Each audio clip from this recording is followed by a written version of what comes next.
Om Namo Bhagavate Vasudevaya. Om Namo Bhagavate Vasudevaya. Om Namo Bhagavate Vasudevaya. Srimad Bhagavatam, Canto 2, Chapter 10, Text 1, Translation and Commentary by His Divine Grace A.C. Bhaktivedanta Swami Prabhupada. Translation. Sri Shukdev Goswami said, in the Srimad Bhagavatam there are 10 divisions of statements regarding the following: the creation of the universe, sub-creation, planetary systems, protection by the Lord, the creative impetus, the change of manus, the science of God, returning home back to Godhead, liberation, and the summum bonum. There's no purport to this verse, which may be surprising. But there is so verse 2. Dashamasya vishuddhartham navanameha lakshanam varnayanti mahatmana shutein artena chanjasa. To isolate the transcendence of the summum bonum, the symptoms of the rest are described sometimes by Vedic inference, sometimes by direct explanation, and sometimes by summary explanations given by the great sages. There's also no purport to this, although in the 11th canto there are similar descriptions with purports. Text 3, to which there is a purport. Bhuta matrendriya dhyam janma saga udahitaha brahmano guna vaishamyad visarga paurushasitaha. The elementary creation of 16 items of matter, namely the 5 elements, fire, water, land, air, and sky, sound, form, taste, smell, touch, and the eyes, ears, nose, tongue, skin, and mind is known as sarga, whereas subsequent resultant interaction of the modes of material nature is called visarga, purport. In order to explain the 10 divisional symptoms of the Srimad Bhagavatam, there are 7 continuous verses. The first of these, under reference, pertains to the 16 elementary manifestations of earth, water, etc., with material ego composed of material intelligence and mind. The subsequent creation is a result of the reactions of the above-mentioned 16 energies of the first Purush, the Mahavishnu incarnation of Govinda, as later explained by Brahma in his treatise Brahma Samhita as follows. Yah kararana vajale bhajati sma yoga nidramananta jagaranda swaroma kupa Adhara Shaktim Avalamya Parang Swamurting Govindam Adi Purusham Tamaham Bhajami. The first Purush incarnation of Govinda, Lord Krishna, known as the Mahavishnu, goes into a yoga nidra mystic sleep, and the innumerable universes are situated in potency and each and every hair hole of his transcendental body. As mentioned in the previous verse, Shrutena, or with reference to the Vedic conclusions. The creation is made possible from the Supreme Personality of Godhead directly by manifestation of his particular energies. Without such a Vedic reference, the creation appears to be a product of material nature. This conclusion comes from a far-fund of knowledge. From Vedic reference, it is concluded that the origin of all energies, namely internal, external, and marginal, is the Supreme Personality of Godhead, and as explained herein before, the illusory conclusion is that creation is made by the inert material nature. The Vedic conclusion is transcendental light, whereas the non-Vedic conclusion is material darkness. The internal potency of the Supreme Lord is identical with the Supreme Lord, and the external potency is enlivened in contact with the internal potency. The parts and parcels of the internal potency which react in contact with the external potency are called the marginal potency or the living entities. Thus the original creation is directly from the Supreme Personality of Godhead or Param Brahman, and the secondary creation as a reactionary result of the original ingredients is made by Brahma. Thus the activities of the whole universe are started. This chapter is titled Bhagavatam is the answer to all questions. It is a bold assertion. How many atoms are in this room? In this tent? Did anyone say? Does this mean you didn't read Srimad Bhagavatam? You should, if you read Bhagavatam, you should have the answer to all questions. But we don't have the answer to that question. So all questions means proper questions. Shrotavyadini Rajendra Nirang Santi Sahasrasha Apashyatam Atmatattvam Griheshu Grihamedinam. Persons who are blind to knowledge of the self have many subject matters for discussion in human society. So Prabhupada in the purport discusses how the whole world is full of questions and answers, but on the wrong subject. Once in Venezuela, Caracas I believe it was, Prabhupada met with a group of philosophers, theosophists or something they call themselves. Metaphysicists, the members of some metaphysical society. So, what was the question they were asking? They were asking the question, what is the...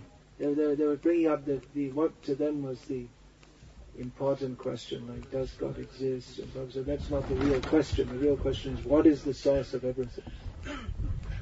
So even the people are asking so many questions, they don't know what's the proper... They don't even know what is the proper question to ask. Atato Brahma Jignasa. Now we should inquire into the absolute truth, and that is first defined as Janmadhyasya Yataha. The absolute truth is the source of all emanations. Sarga, Visarga, Poshana, maintenance, and Nirodha, destruction. Shrishti, Sthiti, Pralaya. So, as Prabhupada states at the beginning, even before beginning his commentary on Bhagavatam in the introduction, that the concept of God and the concept of the absolute truth are not on the same level. There tend to be a class of philosophers who consider the absolute truth as impersonal, and a class of sentimentalists, it's generally considered by the philosophers, who believe in God, although there's no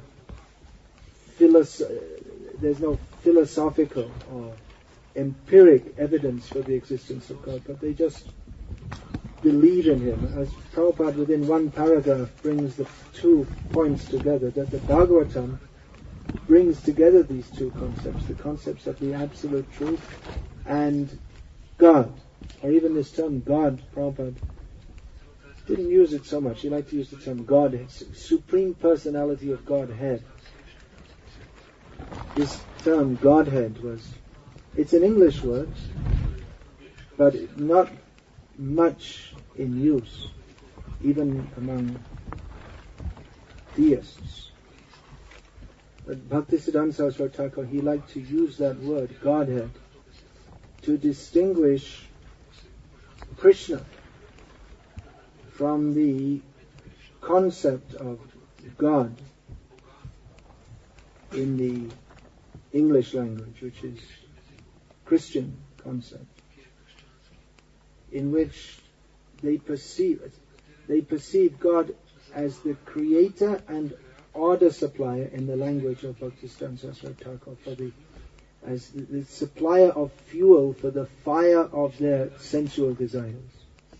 Order supplier, Prabhupada said in more simple language. So, vague concept. Creation, He's the creator, and He supplies what we desire for our sense gratification. However, Bhagavatam, as the answer to all questions, gives more knowledge. This Bhagavad-tattva Vijnanam, it is the science of the knowledge of God, and we can see in this second canto, third canto, particularly this very scientific presentation. One purport in the third canto, Prabhupada says that this verse can be the basis of much scientific research, and Prabhupada actually wanted that. He took up the challenge of modern science, which until fairly recently, probably Krishna Shaitan could correct me on this, but until fairly recently, the Christian church had to a large extent capitulated to the scientific challenge. The Catholic Church incorporated the evolutionary theory into its doctrine. They said, well, they didn't really explain why, but they never really explained how God was the creator, but they said that it can be, it's acceptable. Then God becomes the cosmic button pusher who starts it all. Actually, that would fit. That could fit with the Bhagavatam theory, not in the way that Bhagavatam theory or Bhagavatam explanation, not in the way that modern scientists say, but it's an elaborate description of the creation. And it's difficult to understand, isn't it? We find it difficult to understand. We hear about all the one element comes from another element, and then from one part of the body of the universe or form, a different element is manifested. It's not easy to understand. Just like modern science, it's not easy to understand. Do you have any atomic physicists in this room? No? Well, it's not surprising. We have one lady, but she's not. Oh, actually, that's true. Yeah, she told me she was coming. She's still down the hill, looking through the telescope. If you came up here, you might see better. You're a little closer to the heaven. Most of it's mathematics. It's not looking through telescopes. Anyway, these subjects are not easy to understand. We've heard that Professor Einstein, the greatest person of the 20th century, according to Time magazine's readers, he was in many ways a lonely man because he couldn't find anyone to talk with about what he had to talk with. And the only people who understood his theory disagreed with him anyway. So he was a lonely man because he had such technical knowledge. So this is technical knowledge. It's difficult for us to understand, but Prabhupada, he wanted some scientific research into these topics. He wanted Bhakti Vedanta Institute. He was very much concerned with this, that our devotees, they would overturn the present paradigms of, as Prabhupada called it, so-called science, by presenting knowledge of the Bhagavatam. Now, most scientists wouldn't even begin to look at Bhagavatam.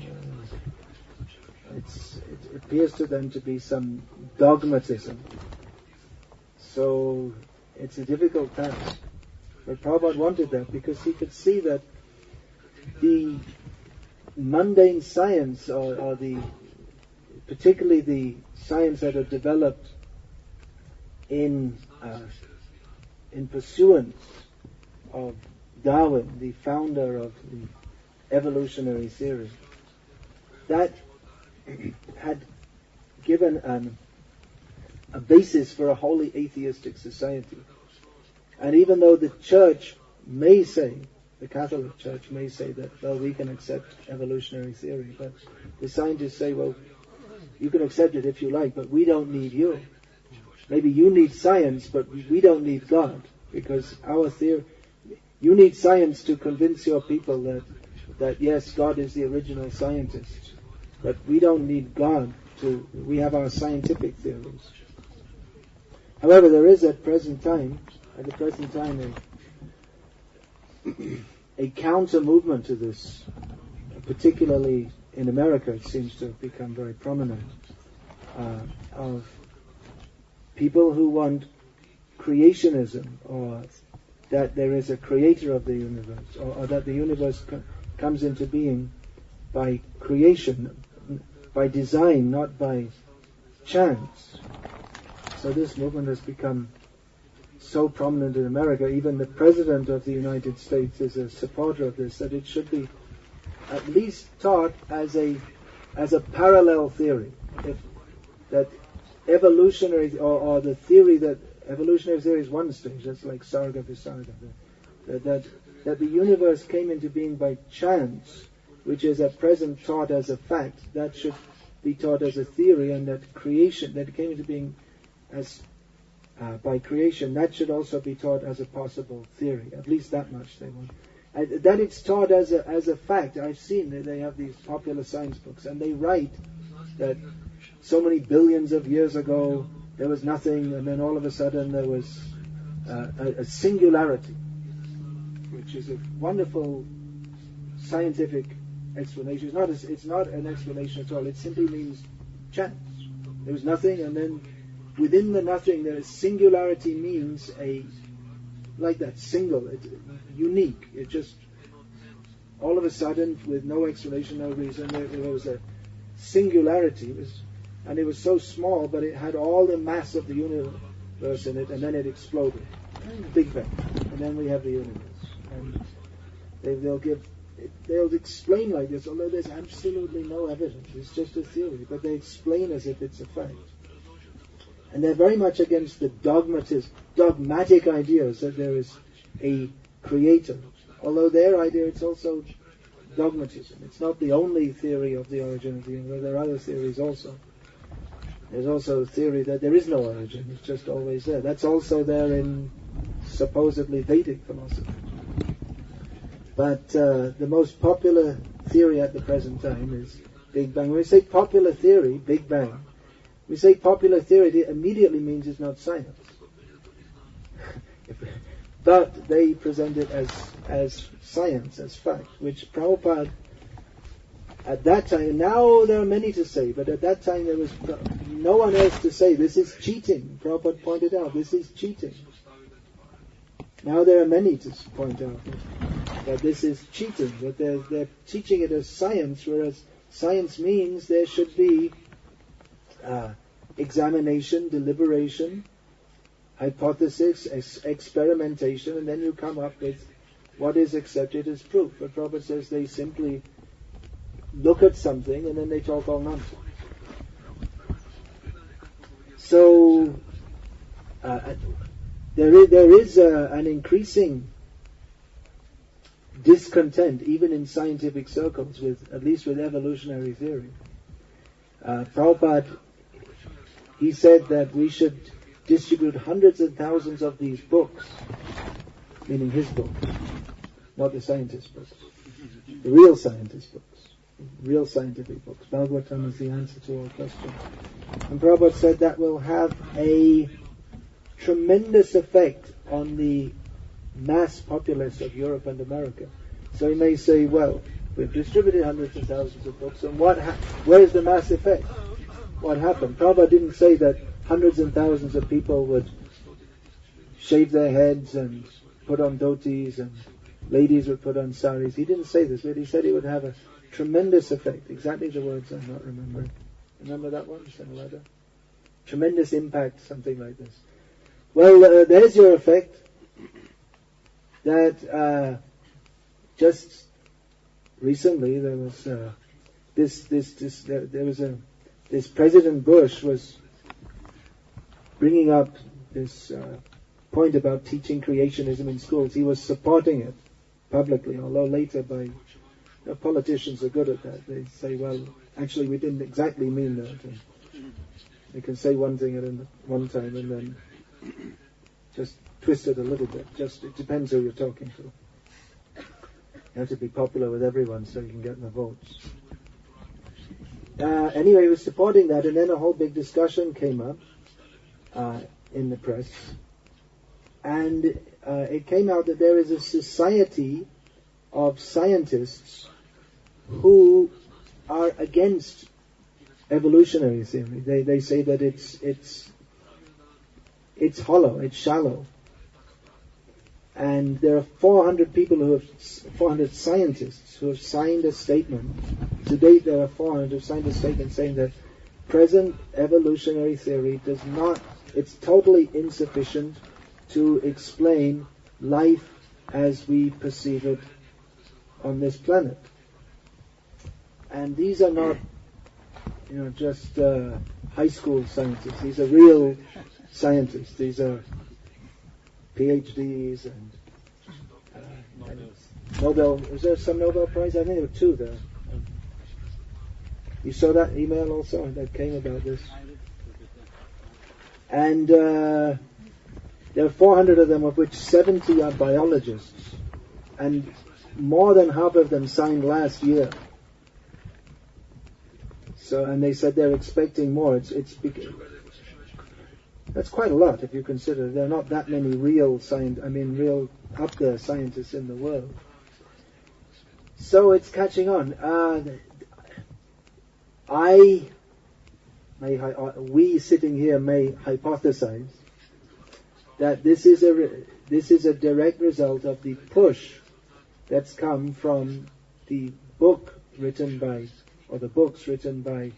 Sadapuja and Drutakama Prabhus, which scientifically and with massive evidence. Did you ever look at that book?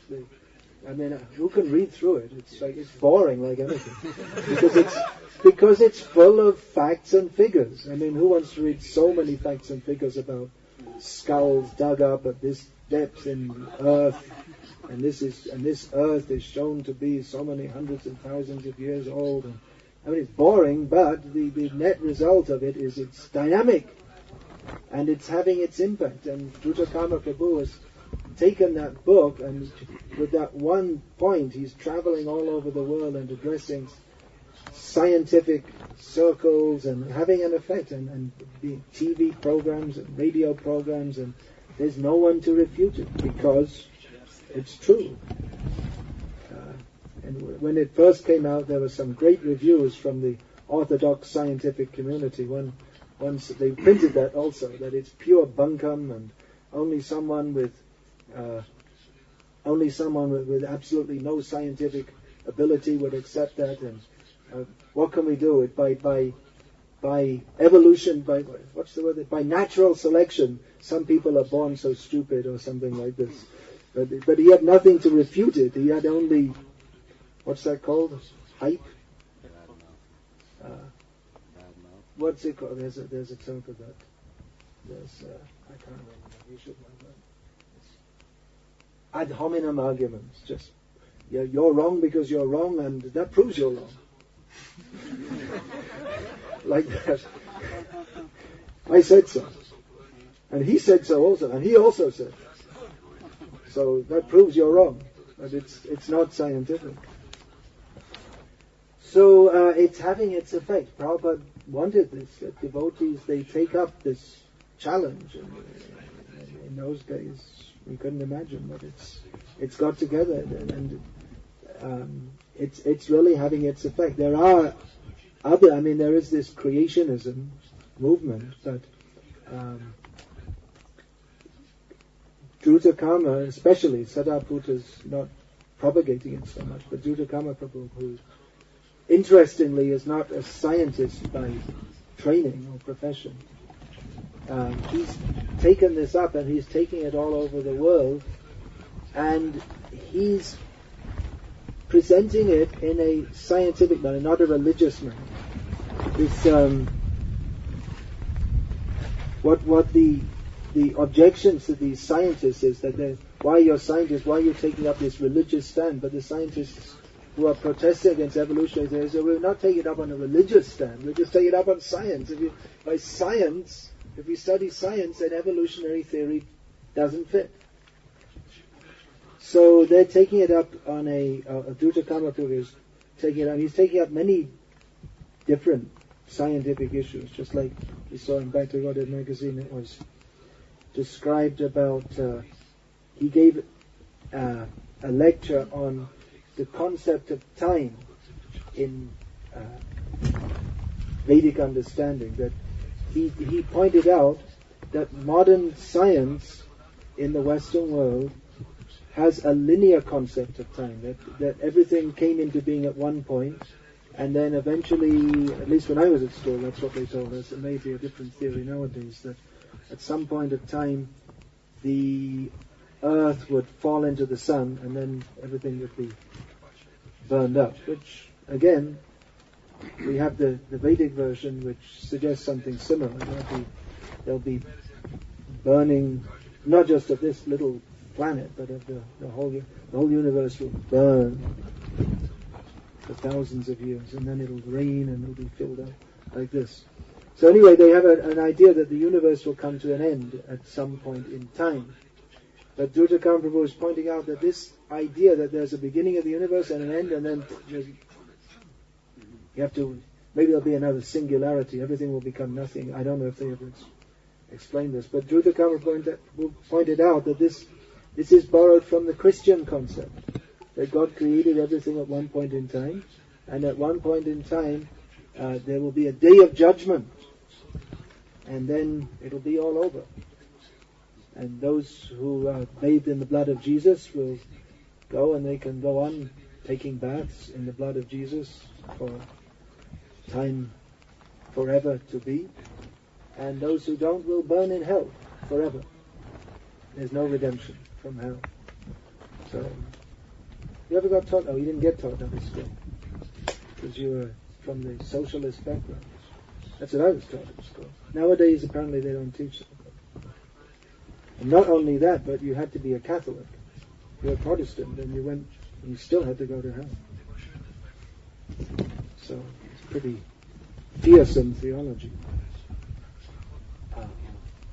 Fear-inspiring. So, Dhrutakam Prabhu was pointing out that rather there is, and that also gives the idea that the soul is born along with the body, identification of the body with the soul, so that when Jesus comes back, then the body gets revived. I saw a pamphlet given by Mormons in which they were describing their idea that, well, you go to heaven and you remain there with your family. But I was thinking that, well, if you're there with your family in heaven, then you will want to be young with your children and have your father and grandfather and grandmother and grandmother. But your grandmother, she'll want to be young with her grandmother. So what happens? It's theology based on the bodily concept of life. That we are this body, and the body is revived, and we go on enjoying this body. As one Archbishop of Canterbury was asked, what do you want to do when you go to heaven? Presuming he was going to heaven. And he said, I'll spend the first 100 years glorifying God, and the rest of eternity enjoying myself.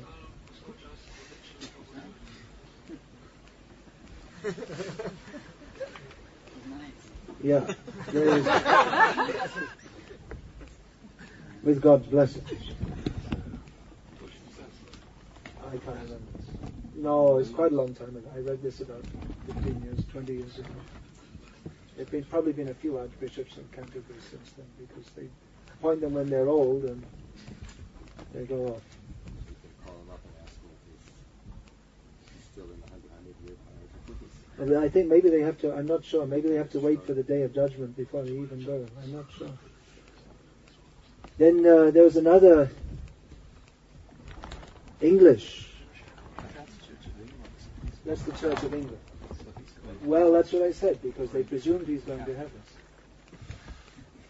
They presumed he's going to heaven. Now another reputed English theologian, C.S. Lewis, he wrote a series of books, which I read in my childhood. It's a series of books for children, but it actually has a theological import. That the first book was called The Lion, the Witch, and the Wardrobe. But anyway, it's a long story, and I don't remember it exactly, mercifully. Probably there somewhere inside. In which, in the end of the book, the conclusion is that they all go to heaven. And what's heaven like? Just like England. He said, I think they said, except there's no winter. The summer's bad enough. So this is a bodily concept of life. So in which God is imagined to be one who blesses us to enjoy as we consider enjoyment to be at the present time. So the Bhagavad concept, Godhead, the word Godhead is not there, but the definition of the different terms, Ishvara, Bhagavan, in here the subject is given Ashraya, the summum bonum, the supreme absolute truth in Western philosophical terms. That upon which everything depends. A person. What's the word for person? Oh, seva. Someone that, oh, seva. Seva. Bengali, seva. Seva, yeah, that's the whole idea. We are to serve Him. We are parts and parcels of Him, meant to serve Him. We are not the body. The body is an encumbrance, a burden. It is an illusion to think that the body is for us to enjoy.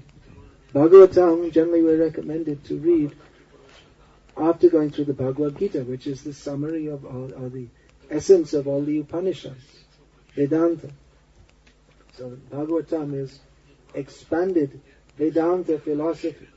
So from Vedanta we understand we are not the body, we are Brahma, we are spiritual.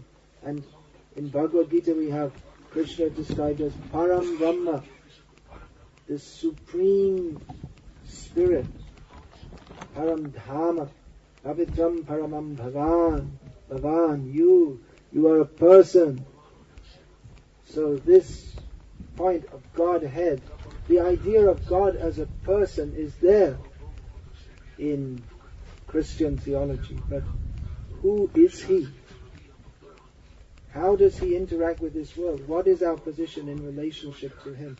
This Sambandha Gyan is a knowledge of our relation. Who is God? What is our relationship with Him? Is particularly given in the Srimad Bhagavatam. Not even in other parts of the Vedic literature, not so clearly given. Bhagavatam is very clear. Bhagavatam is the answer to all questions, beginning with Atra Sarga, beginning with creation, Visarga.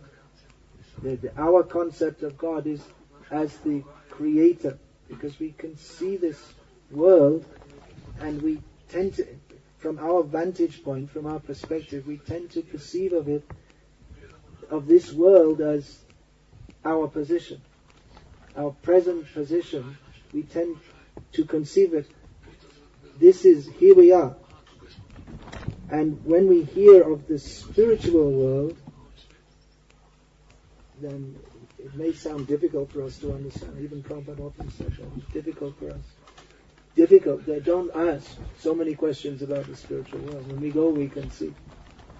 So, God is just, that's true, He's the creator, but He's much, much more than the creator of this material world.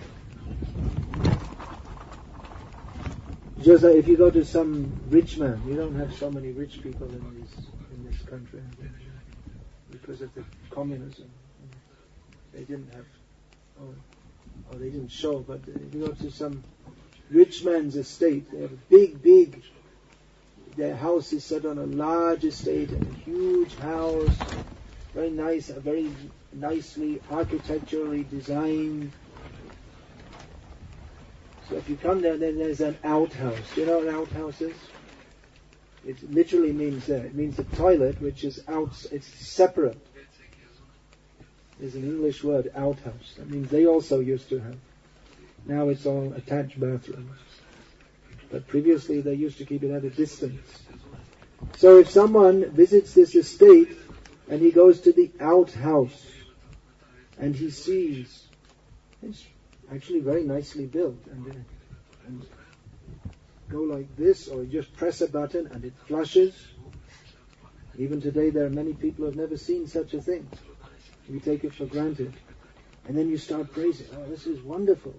What a wonderful outlet. And it has heating and running water. And one of those things, I can't remember the name you use. You have another thing with water for cleaning your backside when you finish. And it's, oh, this is really wonderful. Whoever made this? And you go on and on and on. Oh, it's so wonderful. And you don't think there's a huge opulent palace just next door. And you think, oh, this man's really great. He owns this outhouse and he created it. And, what a great person. But they don't have any knowledge of the outhouse is only an outhouse for his servants. And he has the big palace, which is marble and crystal chandeliers and gold and pearls. But we are hung up on the outhouse. So like that, if we think that if we limit our understanding of God to being the creator, when the material world is just like the outhouse, it's a place for rejected, those who are rejected from the spiritual world, those who have ejected themselves from the spiritual world, a very limited understanding of God. So Godhead means the Supreme Personality of Godhead, who is the creator, remote creator. Parasya Shakti Vividhaiva Shruyate. What's the beginning of that verse? That verse? What's the beginning of that? Anyone know? I can't remember. Swabhaviki Jnana Balakriyacha. That Shamascha, because tradition. Anyway, the Upanishadic verse says that he has unlimited potencies which all work simply by automatically. Not even that he's running around desperately trying to check that all the buttons are running and all the machinery is in order, but the whole cosmic manifestation runs on simply by his desire. And even he's not directly, he may be directly and indirectly he's conscious, but he's not concerned. He's not directly concerned. He has his agents to over, he has his energies who manifest and maintain and control and ultimately destroy the whole material creation. It's not Krishna's direct concern, or he has his own world, spiritual world. And that spiritual world, it is different in quality to that of this material world, which is, that spiritual world is Satchit Ananda, eternal, full of bliss and knowledge, whereas this material world is Asat, Achit, Nirananda. Satchit Ananda means eternally existing, full of knowledge and full of bliss, whereas in this material world is called Asat, Achit, Nirananda. There is some existence, and there is a sense of eternity. We feel, I am this body, but it's I'm living. We identify our whole identification with this body, but we have a sense of I-ness, that I am eternal, but it doesn't fit with the body. That sense of eternality comes to an end with the end of the body.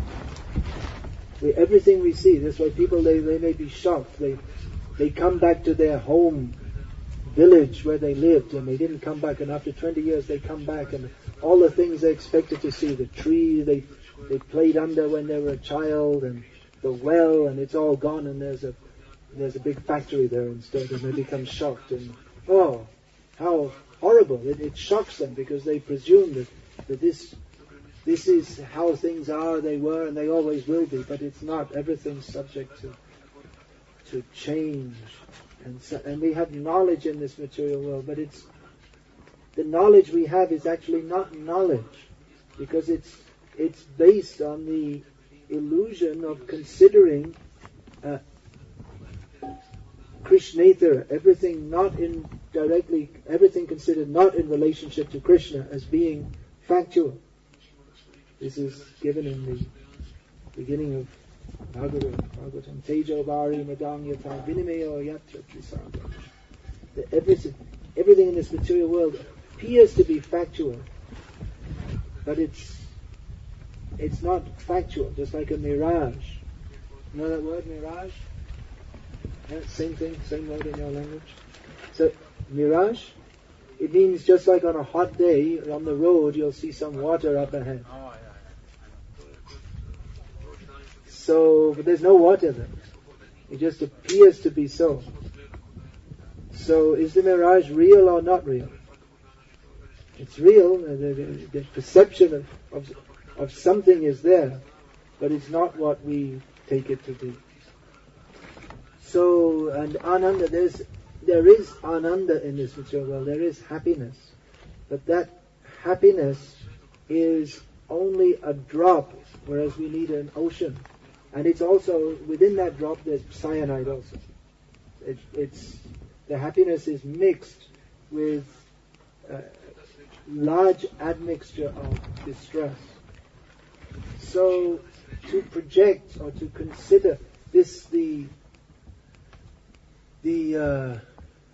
psychologists say that the idea of God and the spiritual world is a projection of what we presently perceive, but actually it's round the other way. This material world is it's a perverted reflection of the spiritual world, not that the spiritual world is a manifestation of what we perceive here and what we desire here. So what is the difference? What is the intrinsic difference? In the spiritual world, there are trees, people, houses, family, friends, rivers, animals, breeze, seasons, day, night. All these things are there, and here also. What's the difference? The difference here is that everything is limited by time and space, and there's no concept of service to Krishna. That makes the difference. That on this plane we see everything as an object for my enjoyment. But in the spiritual world, everything is perceived as an object for Krishna's enjoyment. In this material world, everyone tries to make themselves the center, which doesn't work, because center can only be one. Whereas in the spiritual world, everyone recognizes Krishna as the center, and so everything becomes concentric. Okay. So, transferal from the material world to the spiritual world is made possible. One can see the spiritual world even within this world by developing, in the words of Bhakti Saraswati Thakur, Golok Darshan. Means seeing everything as meant for Krishna's pleasure, including myself. He is not meant for my pleasure. He is not created. This misunderstanding that the material world is created. God created this world for us to enjoy. This mundane theology. That yes, there is God, but He has created, this world is all in all, and there may be a heaven, but we'll go to heaven and it'll be just like England, or Slovenia, if you happen to be Slovene. Janani Janma Bhumischa Swargameva Gariyase. In material consciousness, we consider that my mother and my motherland are more praiseworthy than heaven itself. So this concept that God has created the world for us to enjoy leads to horrible conclusions. Such as, the animals are there, why did God create them? They have no soul, they must be there for us to enjoy. So it is our religious duty to kill the animals and eat them, because if we don't, what will happen? There'll be too many cows, and they'll overpopulate the earth. If we don't kill all the chickens, then there'll be chickens everywhere. So we're doing good service to human society by killing them and eating them. You shouldn't be misled by all this bad propaganda, sinful propaganda to be a vegetarian. Once I came out of a temple in central London to be confronted by a Christian who was preaching with leaflets, was giving out leaflets to all the misdirected souls who were entering the Hare Krishna temple. He had a leaflet with a picture of Satan with horns and fangs coming out of his mouth. And he was holding a plate on which there were very sinful items. Beware. There were carrots, potatoes, apples, cabbages. He was warning, don't be misled by this vegetarianism, because if you're a true follower of the Bible, you have to accept that God gave man dominion over the animals, which means we should eat them. As Prabhupada pointed out, it's just like someone, you ask, I'm going away for 2 hours, can you please look after my child? Say, okay, and come back and say, where's my child? I looked after him. I love children. Boiled, roasted, fried. So it's a horrible idea that you're given charge of someone and then you eat them. So, Srimad Bhagavatam gives scientific knowledge. I didn't give very much scientific knowledge in this class. Maybe some hint of it. How Prabhupada actually wanted us to study these books very deeply, and especially devotees of scientific capacity, to refute modern ideas of Big Bang and evolutionary theory, which are the substratum or foundation, basis of the modern demoniac society. Because people think, well, everything just came into being by chance. That means there's no God. Therefore, there's no point in religion. Therefore, what's left? Eat, sleep, drink, be merry and enjoy. For tomorrow we shall all be dead. Kimanyat kama haitukam. Jagadahuranishwaram. Asatyam apratishtam te jagadahuranishwaram. Aparaspara sambhutam kimanyat kama haitukam.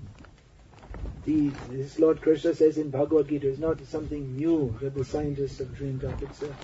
It's a standard demoniac stance that there is no actual truth or substantial reality, substantive reality. There is no basis of existence. There is no supreme controller or God behind the universe. Everything has come into being by chance. Aparaspara sambhutam means everything has come into being by chance. There's no related, not that the cosmos as we see it is come into being by any cause, ultimate cause with effect. Yeah, that's it. But it just is, that's all. There's no cause and effect, cause and effect, cause and effect. And then we go back, sarva karana karana, the ultimate cause is Krishna. And therefore, kim anyat kama hitu. Then what else? What is there? What is there to do but enjoy life and indulge in lust? So how are we to understand then the ultimate creator? Through Bhagavatam, through Shastra. And immediately our scientific friends, as we say euphemistically, just like one politician will say, my friend from such and such a state, meaning his political enemy. So our scientific friends they say we cannot accept scripture. It's just written by a man. It's just someone's theory, someone's idea. What is the proof? Of course, logically, if we consider logically, if we see so much order within, science means the study of order. If there's no order, if there are no laws, then where's the science? Science is to study the interactions of cause and effect.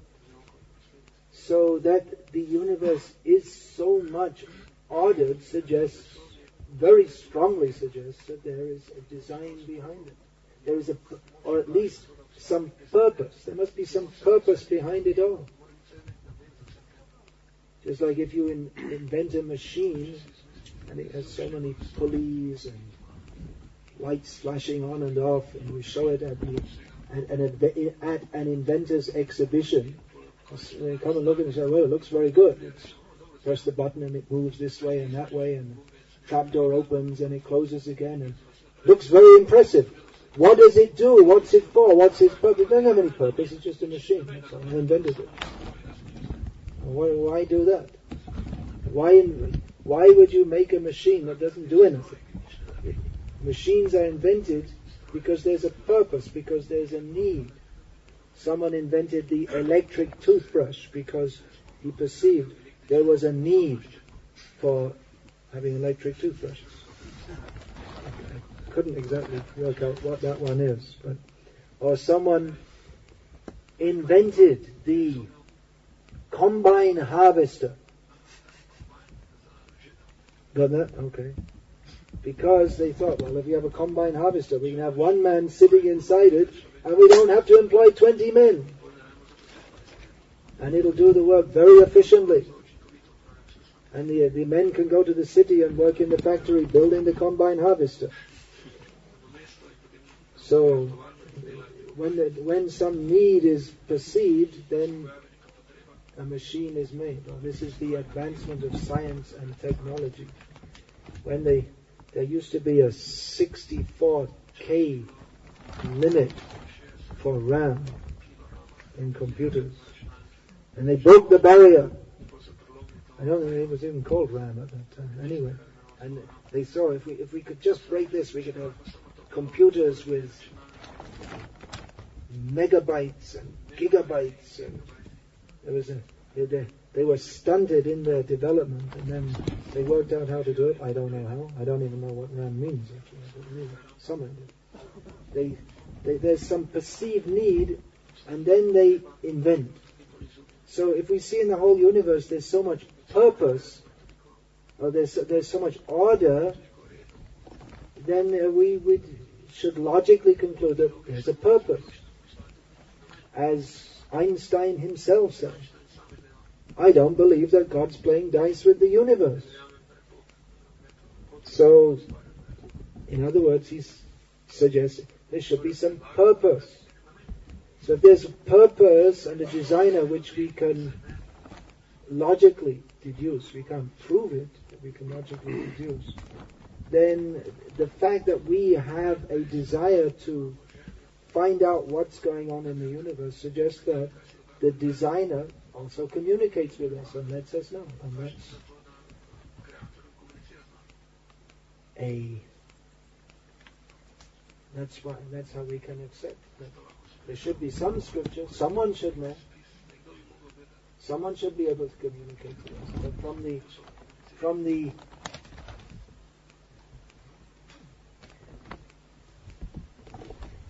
not anthropomorphic, anthropocentric, or from the man-centered stance, we can't see God.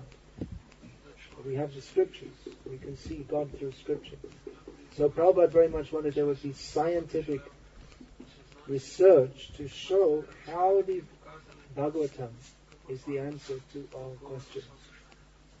And actually a few years ago, Rasaraj Prabhu brought a well-known name. Rasaraj is in Bhaktivedanta Institute. So he brought a well-known name in modern physics, Dr. Henry Stepp. He is a well-known name because I was going through a book on popular science and his name was there. for some of his theory. Came up twice in the book. So he brought a well-known scientist to Bombay and had him sit down, and he sat down for 3 months and wrote in scientific terms how about the creation as described in Bhagavatam can be described in scientific terms. I can't follow what he wrote, but he did it, which means that some progress is being made. It is possible, and it is possible that scientists, I mean, these are real scientists, it's not pop scientists. The real scientists can take up the Bhagavatam, and of course, that he wrote it not as he didn't write it as a scientific fact, but he wrote how it could be explained in scientific terms as another theory. So there is a lot of work to do. I guess most of us in this room won't be doing it, but that is an important area of Prabhupada's mission. Prabhupada spoke so much about this and so much wanted this that modern science is making a big bluff by taking its present atheistic stance, and that modern science can be brought to perfection if it simply accepts that there is a supreme cause of all causes, for which purpose they will have to come to Bhagavatam to find out who is that cause of all causes. Because logically or scientifically we can accept that there is God, but then who is he? What does he do? What is his personality? Just like we can logically conclude, I don't know the name of the president or prime minister of this country, or even that there is one. Whether what kind of governmental system you have, but I can presume that there is such a person, head of state, right? President? What's his name? Something I can't even pronounce. I could, but I'd have to practice. So there is a president. That there is a president we can conclude, but what his name is, what does he eat for breakfast? What does he like to eat? Any idea? Better not tell us, it's Bhagavatam. Anyway, he has his personal preferences. How does he dress? Presumably in suit and tie. When he's at home, what does he dress in? Some jeans, probably, or some t-shirt, some floppy hat like this, maybe. But I don't know. He's a vegetarian. How about that? Okay, what does he like for breakfast? He was really sick, and after that. I was very sick, and then he became a vegetarian. All right. Anyway, the point is that there is a person at the head of the administration. That there is an administration, and the person at the head of it, we can logically, we can deduce or presume. But what he is, what he does, what's his personal life, who's his wife, who's his girlfriend, and all this kind of thing, that we cannot logically conclude. We have to find out from someone who knows him. And if he's a big enough shot, then someone will write a biography, and we can find out what he likes to eat for breakfast, all this kind of thing. So logically we can, or scientifically we should deduce that there is God, there is a creator, but not just this material, not just of this material world. That's not his all in all. He has this spiritual world. That's his place, where things are set up according to his desire, which are not exactly like England. But what does he do there? What does he look like? What does he eat? Who are his friends? Who are his girlfriends? All this kind of thing. That you cannot. That's a personal choice. So that we have to find out from those who know. That's given in Scripture. So scientists, if they can accept this Bhagavatam knowledge of the creation by design, then for further knowledge of who is that designer, then they should come to Bhagavatam to find out who is Krishna, the Supreme Personality of Godhead, who is the creator and much, much, much, much more than the creator of this outhouse of the material world. He is, the Vedic definition doesn't stress so much on Natasya karyam karanam cha vidyate. That line I forgot. They don't, but raso vaisaha. He is rasa. He is the reservoir of all loving exchanges. So that these scientists have to understand. A popular science book I was reading maybe 10 years ago, they were talking about how in science, many scientists are gradually beginning to, can't be that many because the status quo is still highly atheistic, but many scientists are gradually coming to understand through the impasse in science, and they haven't made any real progress for the last more than 80 years. They got to quantum theory and stopped. So many are starting to look for a metaphysical solution, so belief in God. So there's so many quotes in that book from scientists. And the one I remember after reading the whole book was that after so many years, the scientists and the theologians, they had a quarrel. And the theologians went off and the scientists went off on their own tack, and they started climbing the mountain of knowledge, and after at one point they got up with classical physics, and then they came up with this theory, and then they ascended another rock and they came up another theory, and then they just dragged themselves up to the peak to find the theologians waiting for them. Said one scientist. So that's a great task of this Bhagavatam knowledge. Of course we can read Krishna book, as Prabhupada has been saying, for those who are not hung up on atheism. They can immediately come to appreciate Krishna. But the world is going on. In the schools, what's taught, and the general intellectual ethos is one of, it's governed by this atheistic scientific outlook. So Prabhupada wanted these books distributed very widely in hundreds and thousands, so that they have a tremendous impact on the masses of people. In Prabhupada said in Europe and America, he was especially stressed. So, anyway, I think I'm long enough now. I guess I can finish the class here. The conclusion should be that we should distribute these books in hundreds and thousands in Slovenia. We have to have the books first, right? We don't have them, only have the first canto. The first two cantos. I believe Prabhupada said especially these first two cantos. He wanted all the cantos, but especially these first two cantos. He wanted widely distributed among the masses. Life comes from You have Life Comes from Love. Okay, that's a very important book. That's revelatory to so many people. So many people have said that reading this book changed my whole outlook. At that time it was really revolutionary because no one was saying such things. Although nowadays they're probably because of distributing Prabhupada's books, there is widespread distrust of science and scientists. Here's an interesting thing. This class is my exploration of Kami literature. So I happened to see on the plane the newspaper, and it was referring to the people who live in Chechnya, which means, what are they called? Chechenos or something? Chechis? Whatever they're called.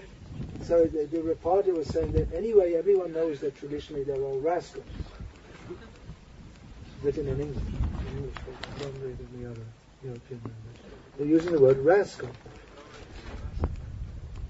And then later on, as I was flipping through the newspaper, I saw the word nonsense being used.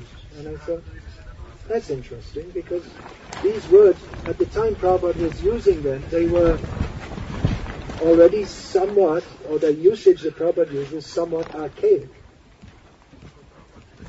Archaic You know that word? It means outdated. Rascal is still in India. If you use the word rascal, it's a very heavy term because Indian English is stuck in the 19th century. But it's a very heavy term. But in modern English, it's become almost like an endearing term.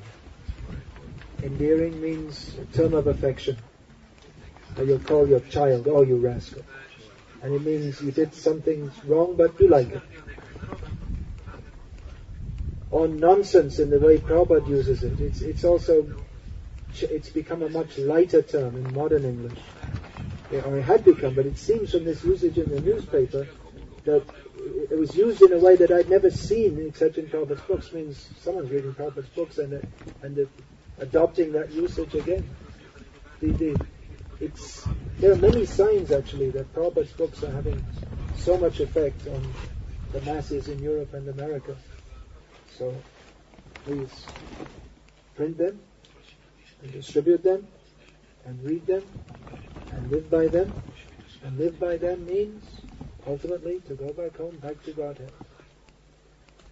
Beyond this sarga, visarga, sthanam, poshanam, these are all subjects of the material world. Of course, this can also be applied to the spiritual world. That's another big subject. And I'm closing the book. Hare Krishna. All glories to Srila Prabhupada. Srimad Bhagavatam Gita. And I think we better finish there because we have to go on. We have quite a program today. In the morning, we'll all run down to Ljubljana and have another program. So, Hare Krishna. Any question, comment, protest? Yes. What is now the situation in India? There in India, the scientists in India, are the scientists atheistic? Well, we have the IRA in India. You've heard of the IRA? Irish Republican Army. They also have the Indian Rationalist Association, another IRA.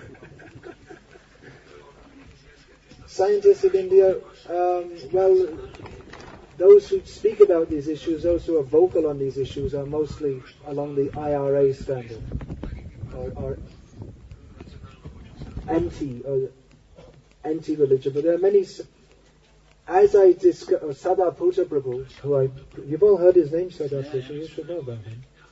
So last time I met him, which was quite a few years ago in India, we were discussing this point, and he said, from his understanding, most Hindus have two compartments in their thought processes. One is the day-to-day, scientifically oriented one, and the other is for when they go to the temple or see a sadhu, and they turn this side off and turn the religious side on.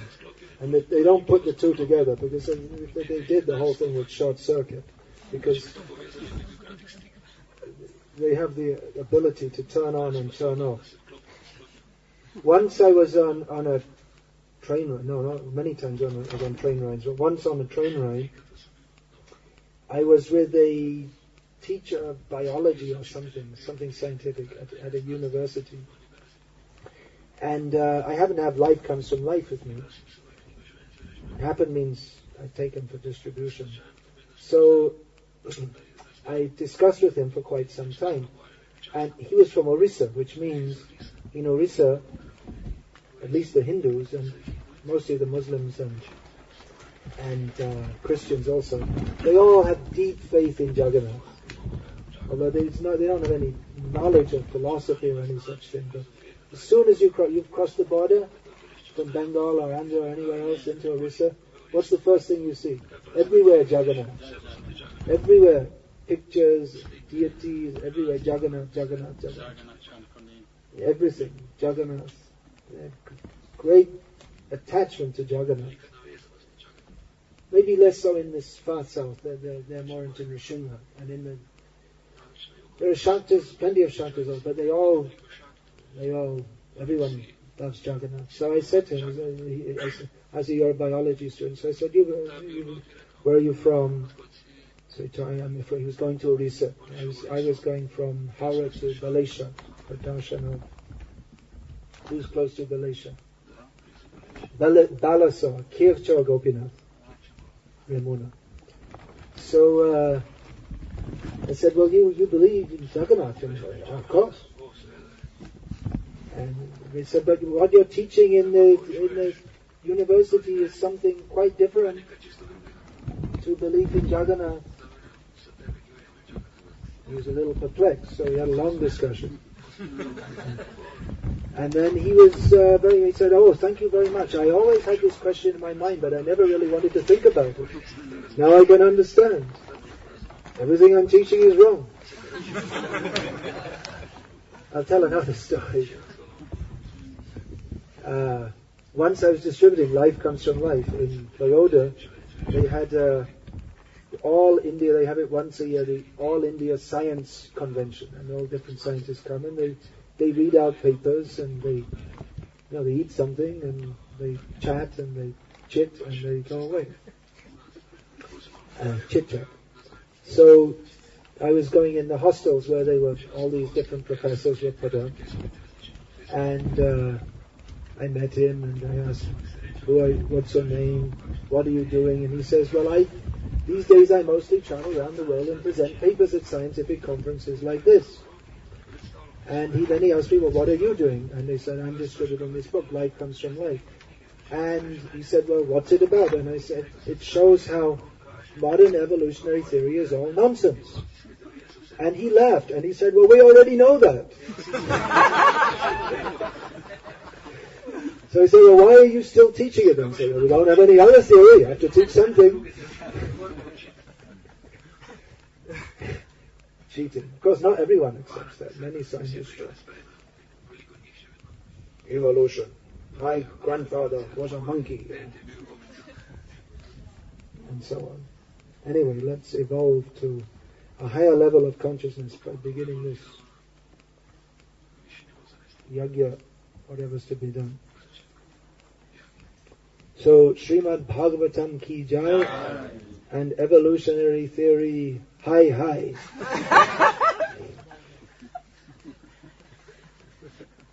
Definitely they used to believe, and they strongly believe that if you go far enough, if you sail far enough in your ship, then you'll fall off the edge of the world. And like Christopher Columbus, as he was sailing off to discover, as they say, America, although there were really people there, but they weren't real people because they weren't Europeans. So they were only red Indians, so they're not counted. Anyway, as he was sailing west to discover India, actually he was looking for India, that's why they called them Indians, his sailors almost mutinied because they thought, we're sailing further and further west, we don't know where we're going, anytime we could just fall off the edge. So what do you think about that? It's a joke, isn't it? You think, how could they have been so foolish? Well, it's quite likely that in future people will look back and say, how did they believe that? That we all descended from monkeys? It will sound just as ridiculous. Prabhupada said this cheating of the scientists will be finished in 50 years. He said that about 30 years ago. Let's see. You have to distribute those books. They're all having their effect. And I have to finish this fast, as I've said, this is the fourth time.